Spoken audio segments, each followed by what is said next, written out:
Hello, ladies and gentlemen, this is Miss Skokin. We're going to have one learning target from last time and two new ones. Use a two-way table or Venn diagram to model a random process and calculate probabilities involving two events. The next one is calculate and interpret conditional probabilities. And the last one is determine whether two events are independent. And for this lesson, we're going to use the data that we collected from our fake class last time.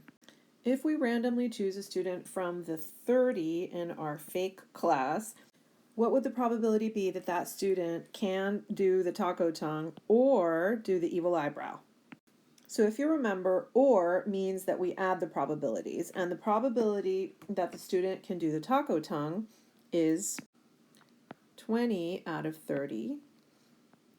The probability that the student can do the evil eyebrow is 18 out of 30. And you also may remember that we talked about how sometimes when we use or, if the events are not mutually exclusive, then we might double count. So the double counting occurs where we have the student who can do both the evil eyebrow and the taco tongue. It got counted in the 18 and got counted again in the 20, so we need to subtract it out one of the times so that it only gets counted once. And this leaves us with a probability of 23 out of 30. And this is an example of the general addition rule where we say the probability of A or B is equal to the probability of A plus the probability of B minus the probability of A and B. Question number 3 has some new vocab in it. It says, given that the person selected is yes, evil eyebrow, that means we're only looking at the yes, evil eyebrow column. What is the probability that they are yes, taco tongue? Write it as a fraction, a decimal, and a percent. So since we're only looking in the yes, evil eyebrow column, that's going to give us 18 as our denominator. And out of that 18, what is the probability that they can also do the taco tongue? That's 15 out of the 18. So when we write that as a decimal number, we get 0.83 with the 3 being repeating. So our 3 decimal places mean it's going to be 83.3%. We're also going to learn the probability notation associated with given that. And we would write it as the probability of knowing that the person is a yes, evil eyebrow. What is the probability that they can taco tongue? So that little stick means given that. We can also think of it as we already know that they're an evil eyebrow or that they can do the evil eyebrow. So when we write this, this is called a conditional probability. And it's because we're only looking at the students in the class who can do the evil eyebrow. So they pass that first condition first, and then we're finding the probability within that group of how many can also taco tongue.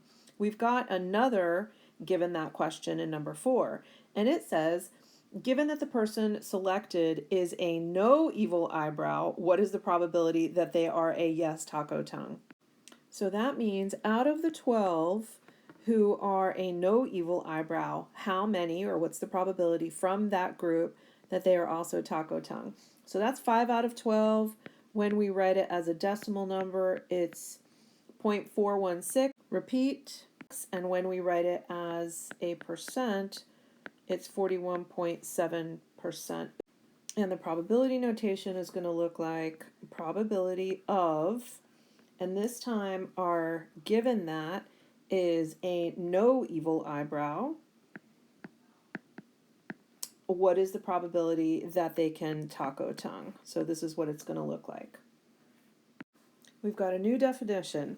Two events are independent if knowing whether or not one event has occurred does not change the probability that the other event will occur. Sometimes this is hard for students to understand. So imagine that you take a math test and then later that day you have a soccer game. So knowing your grade on the math test because it happened beforehand, would it or would it not change the outcome of the soccer game? So if it would not change the outcome of the soccer game, the events are independent. If it would change the outcome of the soccer game, knowing your math grade, then the events are not independent. And I know we want to use the word dependent, and sometimes we do, but really we just say independent versus not independent. And in this case, the question comes up in number 5, are the events yes taco tongue and yes evil eyebrow independent? And we need to explain. And the only way that they would be independent is literally if knowing that one happens, the probability of the other doesn't change.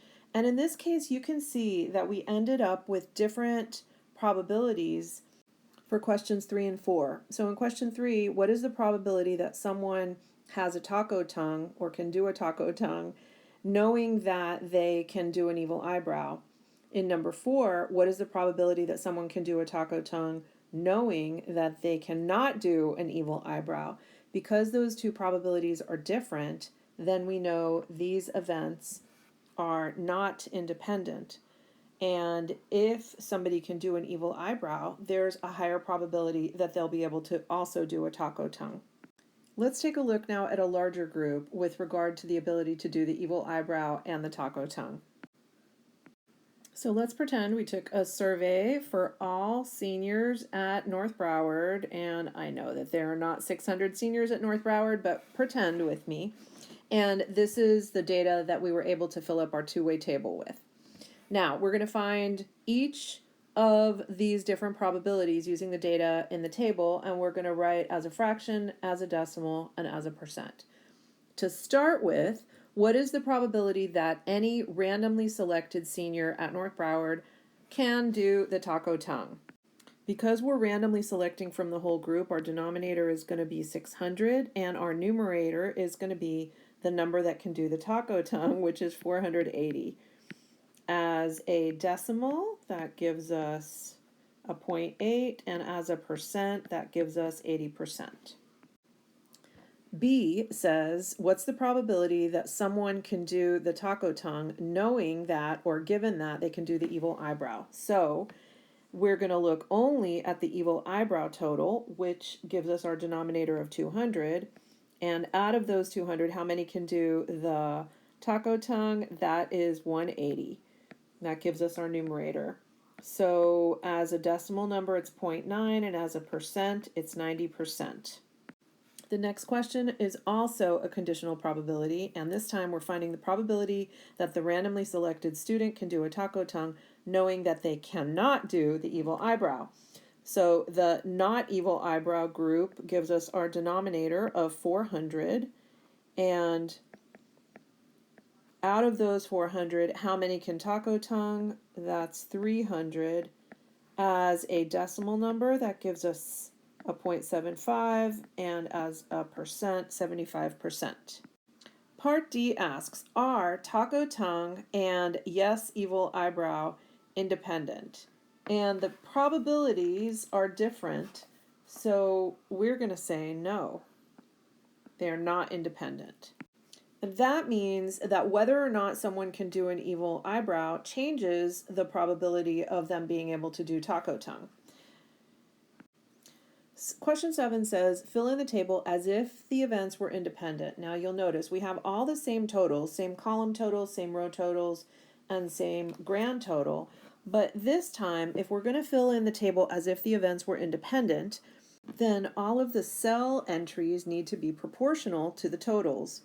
So for example, if 480 out of 600 can do the taco tongue, then 80% of the students who can do the evil eyebrow can also do the taco tongue. And 80% of the students who cannot do the evil eyebrow, or the 400, can also do the taco tongue. So 160 goes here, and 320 goes here.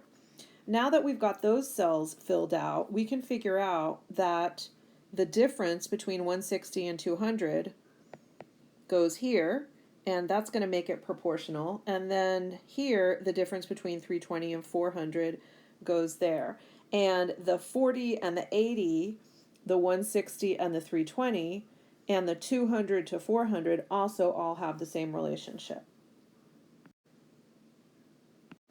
Now we're going to fill out the probabilities in question number 8 using the table that we just created. So what is the probability that a randomly selected student from the independent table can do the taco tongue? Well, we're going to get the total for taco tongue and divide by the grand total. This gives us a decimal number of 0.8 and a percent of 80%.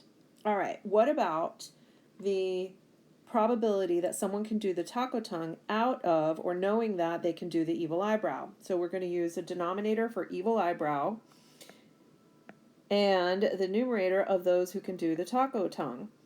And that gives us a decimal of 0.8 and a probability in percent form of 80%. Now, what's the probability that someone can do the taco tongue knowing that they cannot do the evil eyebrow? We're going to get 400, which is the total for not being able to do the evil eyebrow. We can almost think of this as a fraction bar, indicating to us what the denominator should be. And then the numerator is out of those 400, how many can do the taco tongue? And that's 320, which is a decimal of 0.8 and a percent of 80%. These are all equal probabilities. And we would write these in probability notation as the probability of event A, if event A is being able to do the taco tongue, and the probability of A given B, meaning the probability that someone out of the B group can do the taco tongue, and then the probability of A given not B. Now in number 9, the question says, what do you notice about your answers in 6 and 8? And in number 6, the probabilities were all different. In number 8, the probabilities are all equal.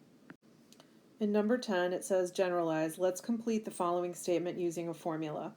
So if event A is that they can do the taco tongue and event B is that they can do the evil eyebrow, if events A and B are independent, then the probability of A is equal to the probability of A given B, which is also equal to the probability of A given not B.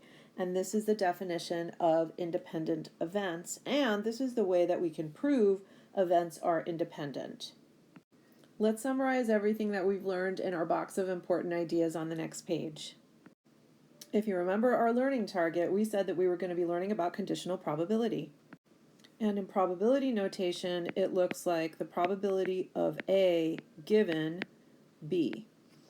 This can be defined in a formula where we take the probability that both event A and B happen, and we divide that by the probability of event B happening.